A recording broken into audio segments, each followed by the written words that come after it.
third session of the day, in which we turn to Indian philosophy, regarded as one of the richest traditions of human thought world over. Aristotle once said, "Knowing yourself is the beginning of all wisdom." Indian philosophy, too, explored this idea centuries ago through the framework of the Purusharthas, Dharma, Artha, Kāma, and Moksha, the four fundamental aims of human life.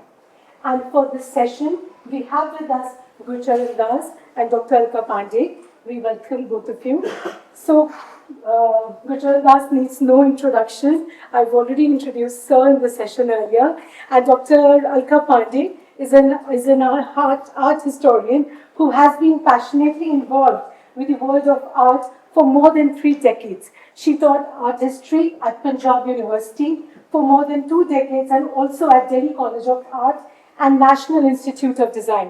She has extensively written and edited books on Indian aesthetics, culture, and photography, including a set of 14 collectible books called the 108 Portrait Series. Welcome once again. Please, you can begin with the session. So where do we start? Right at the very beginning, let's right? begin with the word Puruṣārtha. It's a sandhi of Purusha and Artha. Purusha, a human being, and Artha, meaning. So what is the meaning of the human life? And I think all human beings at some point or the other ask that question. Everyone wants their life, their world to be meaningful. And the more I've worked, I've written 4 books which each one deals with a different Puruṣārtha. But I've come to the conclusion, so just a couple of quick points, that I think of the Puruṣārthas as human capabilities, human potential. A little bit like Amartya Sen and Martha Nussbaum thought about it, or even Aristotle, that one, it's no overweening meaning of life, the way religion presents it to us. But as human beings, we have the potential, Artha, material well-being, Dharma, moral well-being, Kāma, emotional, sexual well-being, and Moksha is a spiritual well-being. So we have all these dimensions. And when you fulfill those dimensions, you live a fulfilled life. And what's notable about this and why Aristotle makes sense is because he too thought of the meaning of life, or eudaimonia, the happiness in life, in terms of plural ends. There is no sort of overwhelming one. And also a suggestion that it's a balance, that too much of asceticism takes you the wrong way, and too much of indulgence takes you another way. And some kind of balance of the 4 is the route to a fulfilled, meaningful life. That's kind of where I come out. So, but before I go into my own interpretations, I want to wish everybody a very, very Shubha day today. Because for us Pahadis, it is the beginning of a new year and you put flowers everywhere. So everywhere you will see it's Phul day today. It's a local festival. Now, of course, what Gurcharan has said is the generally accepted 4 pillars of life, Dharma, Artha, Kāma, and Moksha. And he has written all 4 books on that. With India Unbound, he began with Artha, and with difficulty of being good was Dharma, and Kāma, of course.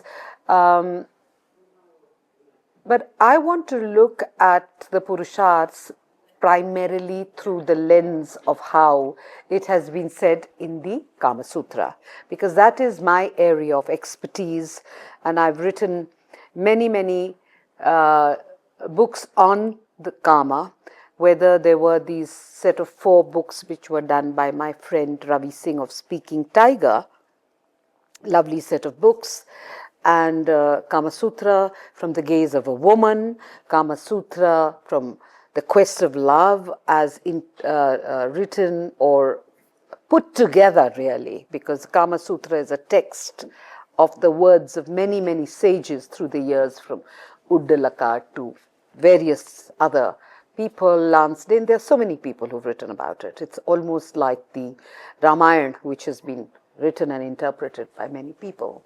So for me, it is the rasa of life, and I want to look at the Puruṣārthas and link it to the rasas of life. Because as Gurcharan said, that, being either a hedon or an ascetic, it doesn't work. And in the Sikh philosophy, as Nanak had said, Anjan Mahi Niranjan, that until you don't lead the life of a householder and you do not experience the many rasas, the navarasas of life, how do you even attain for what Aurobindo says is enhanced consciousness, which finally leads you to the path of what it is in Hindu thought is moksha, because we don't have really the day of the last judgment or the day of reckoning. We go on to moksha, and we also go on to the very many lives that we lead, the transmigration of the soul, etc. So when you look at the Puruṣārthas through the lens of rasa, it brings an added meaning. It makes it also more palpable, more mortal, more human, rather than we looking at it only from the deep philosophical construct which has been done in our Dharma Shastras, in the Samhitas, in the Upanishads. So we are, when I look at the Puruṣārthas, I look at it from the lens of human emotions. Right. So that's the way I look at them. And very, very legitimate and a very rich way to look at it. I, because of my own philosophical background, think of it as a problem that we all human beings have. And what is the purpose of my life? What is the meaning of my life? And if I were a religious person or a spiritual person, so what I'm saying is that I'm answering your question. The meaning of life is predetermined. It is the divine purpose that you are pursuing. If you are like me, a non-believer, there is no inherent meaning of life. And life is absurd. And so the only question then is what Camus said, well, should you commit suicide? Or should you create meaning in your life? In other words, you don't talk about meaning of life, you talk about meaning in life. And how do you give meaning in your life? And this problem has dogged me, frankly, to be personal, all my life. That when I went to the university, I set out to, like a good Punjabi middle-class boy, listen to my mother, and I said, I'm going to be an engineer. But very quickly discovered my roommate was a student of Russian literature, and he was reading Anna Karenina. And one day over lunch he says to me, Gurcharan, if you're going to have an affair with a married woman one day, or if you marry a woman one day, she should be like Anna Karenina. And then he starts cataloging the virtues of Anna Karenina, and I'm thinking that here I am mugging up Bernoulli's equations and calculating pipe friction, and this guy is dreaming of sleeping with Anna Karenina. I promptly switched to the liberal arts, and I graduated in philosophy, which I did. I wrote my thesis under John Rawls. And then I was going to go on to do a PhD in philosophy with Isaiah Berlin at Oxford, when I decided, no, I did not want to spend the rest of my life at that stratosphere of abstract thought. I wanted a life of action. And of course, in a commercial age, you don't become a warrior. you go into business. And so I went into business, and that too I discovered had its limitations, and I quit that to become a writer. So that sort of search to create meaning has been, and it's not me alone, I think many of us, there is no, people say, oh, follow your passion, rubbish. Who knows what your passion is? Oh, except Mozart. At the age of 3, Mozart knew he was a musical genius. But most of us stumble. It's only in practicing that we realize what is our real passion. And so what I'm trying to get at is that today in our life, we think of getting meaning through work. For a lot of us, that the work and the tragedy of work is that frankly most work is boring. And there was a survey done in the UK, a big survey, and 71% of the people said that they hated their jobs. And imagine what wasted lives, 71%. And this survey was not just factory workers or taxi drivers, it was a survey of CEOs, lawyers, and professionals. And thank you, my dear. And so what I'm trying to say is, in fact, this idea of getting meaning out of your work, and there are people who get it, but is a very new idea. Nobody thought of this, Alka, 100 years, 200 years ago, because if we were all farmers before the Industrial Revolution, or a few were, shopkeepers, etc. And if your father was a shopkeeper, you became a shopkeeper. You didn't think about it. It's like the idea that, Freud's definition of happiness was love the person you live with and love the work you do. Now that's a very sensible idea of happiness and meaning. And but both these ideas, love the person you live with, my God, nobody thought of that idea. Marriage was a social institution. This idea of romance in marriage and love before marriage is a very, very recent idea in history. And I think for me, the Purusharth framework, because I thought that was a very sensible idea of Freud. Love of meaning and happiness, love the work you do, love the person you live with, until I discovered the Puruṣārthas, where you think of these as human capabilities. And if you fulfill these capabilities, and we're all capable of, in various balances, to do all 4 of these things, and I just think it's a very sensible way to be human. And it's a very much more human idea than all the ideologies that they whether it's religious ideologies or other ideologies that they throw at us. Very, very interesting, because I think it's really interesting in another way for me, because we are on different sides of the coin. He's a non-believer, I'm a believer. So it's nice to be in a dialogue with somebody who has a different opinion, because I believe in celebrating the différence, which the French sociologist said. And talking of the Camus' existential ennui,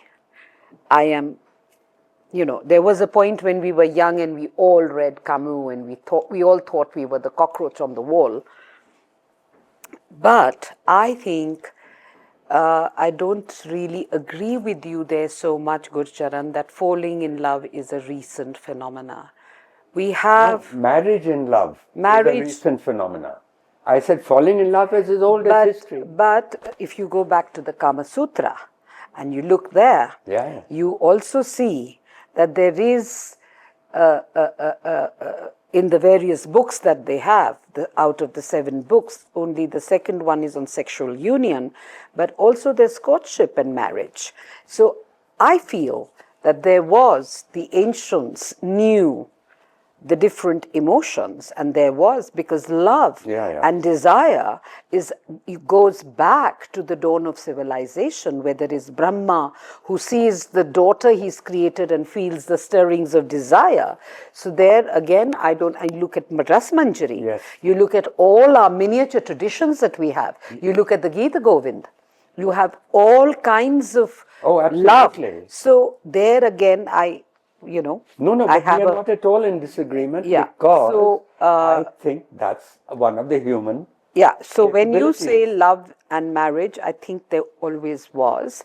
And I also, because I'm a believer, I also believe in this whole concept of love with who you live and love the work you do, because sometimes, when you are a believer and you believe in destiny and you believe in things which, as a more pragmatic, more agnostic way of living, that you find meaning in life, sometimes the two seem to converge. And I speak from my personal experience.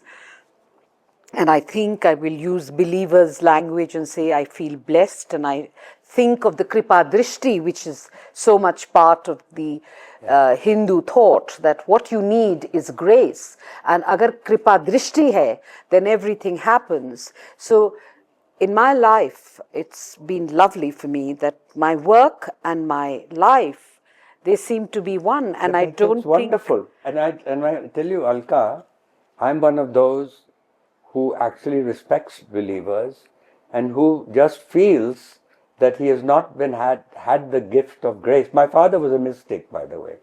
He was a Sufi mystic. Wow. And was it a kind of a reaction to that? Because sometimes many children have it also, When you study philosophy, my dear, you lose. You cannot make that leap of faith. And I just cannot make the leap of faith. But I can tell you, unlike Marxists, for example, who have contempt for believers, I have a lot of respect for them. And I just feel I have not been blessed as you have. However, I do also agree with you. In fact, in my book on the riddle of desire, I've talked about how actually the Gupta period was a great period of sexual liberation. We talk about sexual liberation today, but it was when the period which produced the Kama Sutra. And also Vaishali and Amrapali and all those things. And in fact, I'm glad you mentioned the Rig Veda, because the birth of the cosmos was created from desire. Was created from desire. And so it's a very human. Unlike the many other religions which deny desire, here we celebrate it. It's unfortunate that because of our colonial past, that we grew up middle class Indians with a sense of taboo. Well, I mean, this middle class morality, about desire. So in your protagonists in your Kāma, the riddle of desire, were very exciting, and you really dealt with the whole aspect of the emotions. What I think about the Purusharthas, the brilliance of this idea.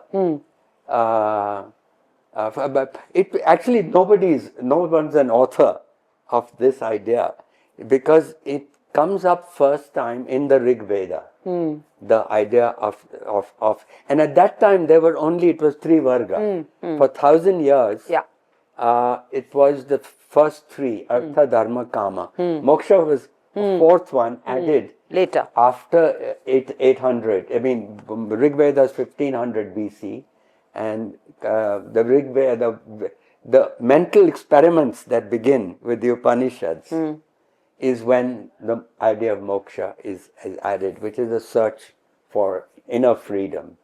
And that's a nice spin that we added to the Western liberal tradition of not only freedom, political, economic, social freedom, but also inner freedom. That was India's contribution to liberal thought. And frankly, also, just while we are at it, when we are searching for how do you make your work meaningful, is the best idea. I think the most original idea in the Bhagavad Gita is the notion of Nishkam Karma, which is the idea that you work for the sake of the work and not for what and not for what's in it for you. Will this give me my next promotion? What's in it for me? Those distractions, you just do, you chop your wood and fetch the water. Whatever you do, if that's your job, you do that for the sake of that and for the excellence of that. I think this is a very major Indian contribution to the world. Modern theory of management. That how do you make managers productive, effective, motivated, and which comes out of this. How much time do we have? Because we need to open it to the...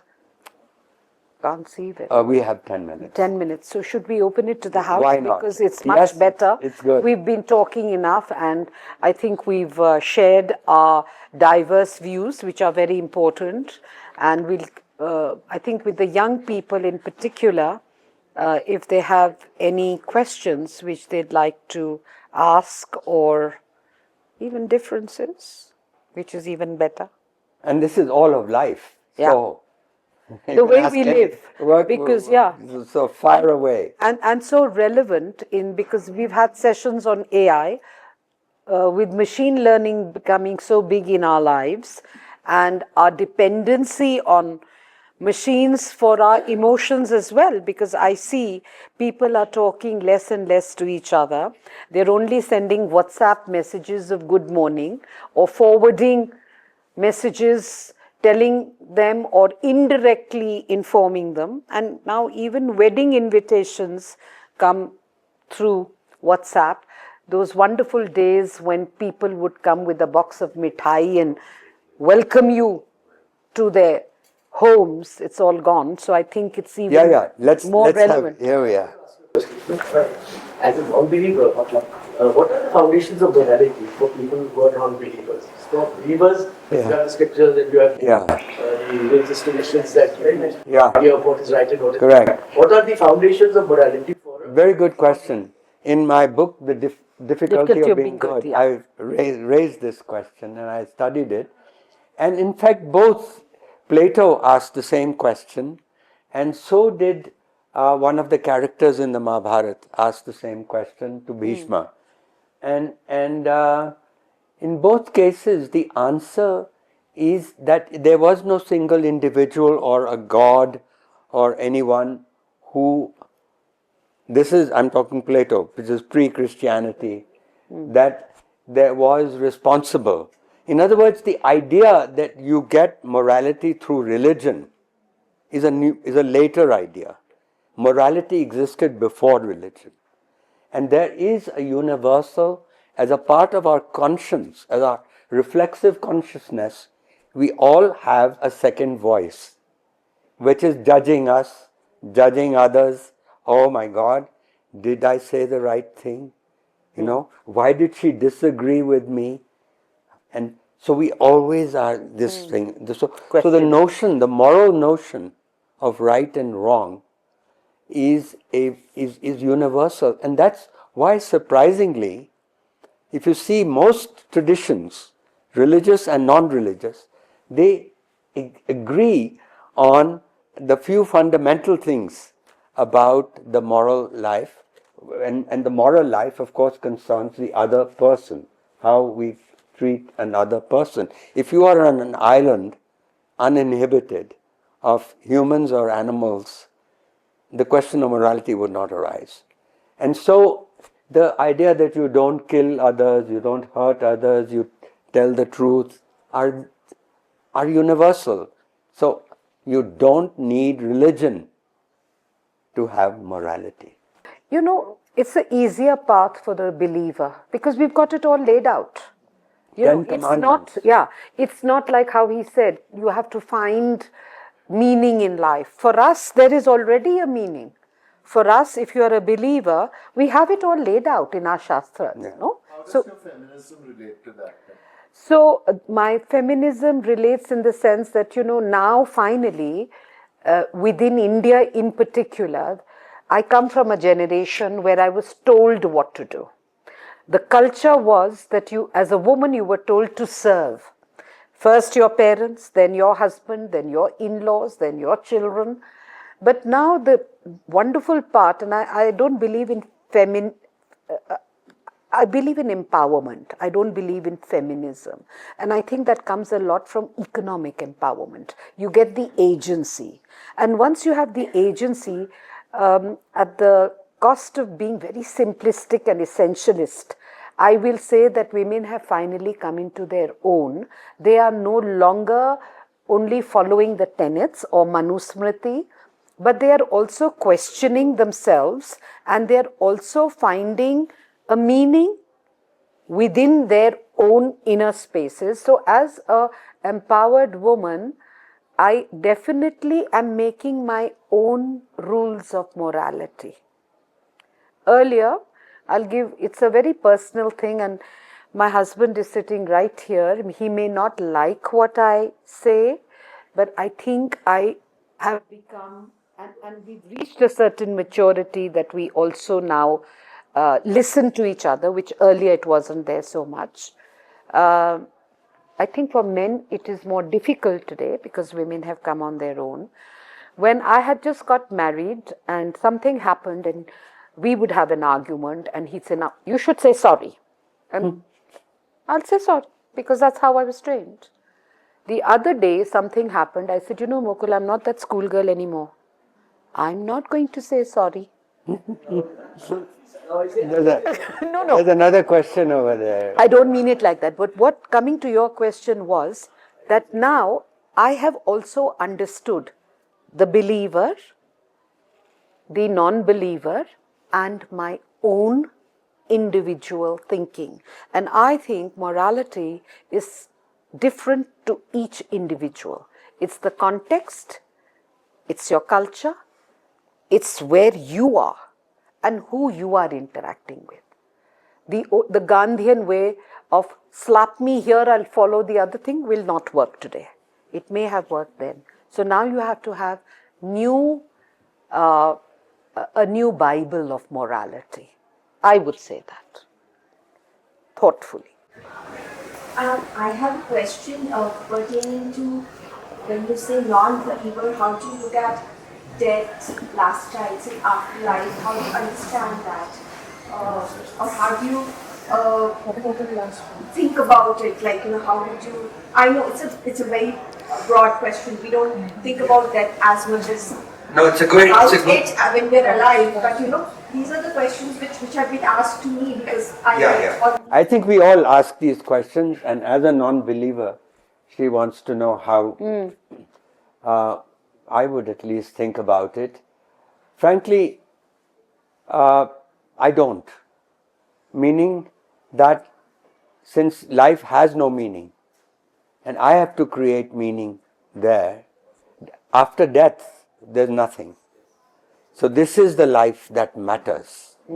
Absolutely. This is the life that matters, and you try to make this life work for you and for your friends and for your family and others. And so that's the straight answer what I was given. And that also imposes on you a responsibility. You know, it's a little bit easier for a believer. Yeah. But for a non-believer, anything goes, so you have to create that sense of responsibility. And it's that consciousness, it's that reflexive consciousness, the conscience in you, which guides you towards that. But my question is also, that's what you believe in. But how do non-believers negotiate with performance of last rites, for instance, like, which religion would you want to follow? Like, I've been asked this question so many times because I look at religions and how they respond to, different rituals and. Got it. So in that sense, I was just curious. So. Yeah. So it's very straightforward. I've made a living will.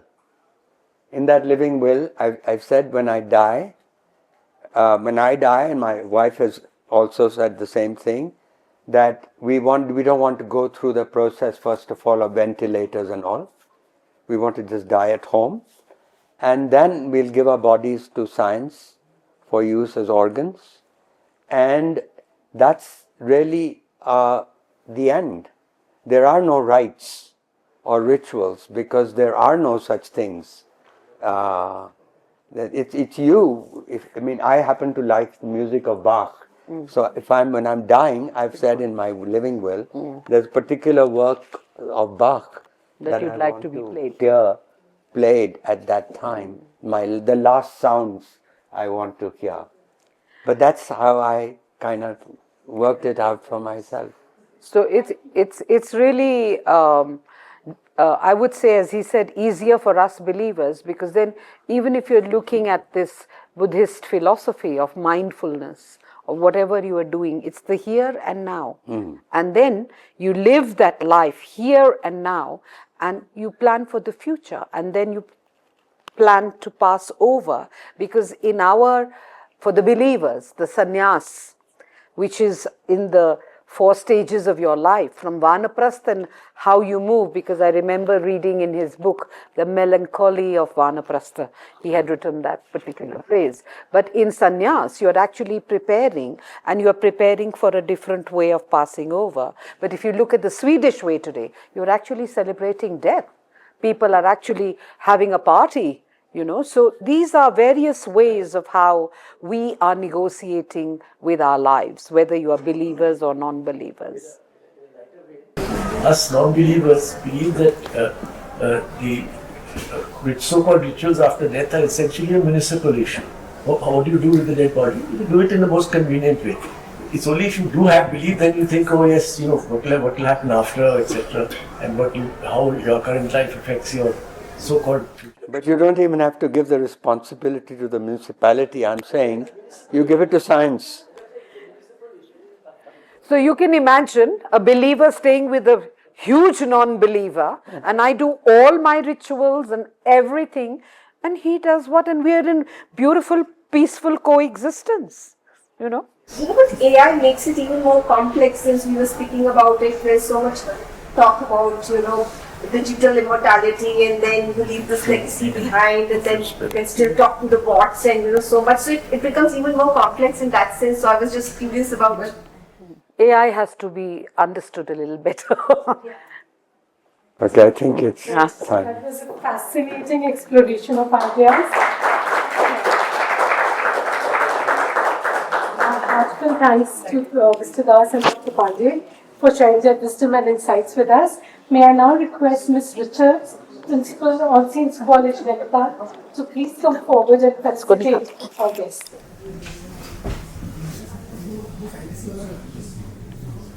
The insight.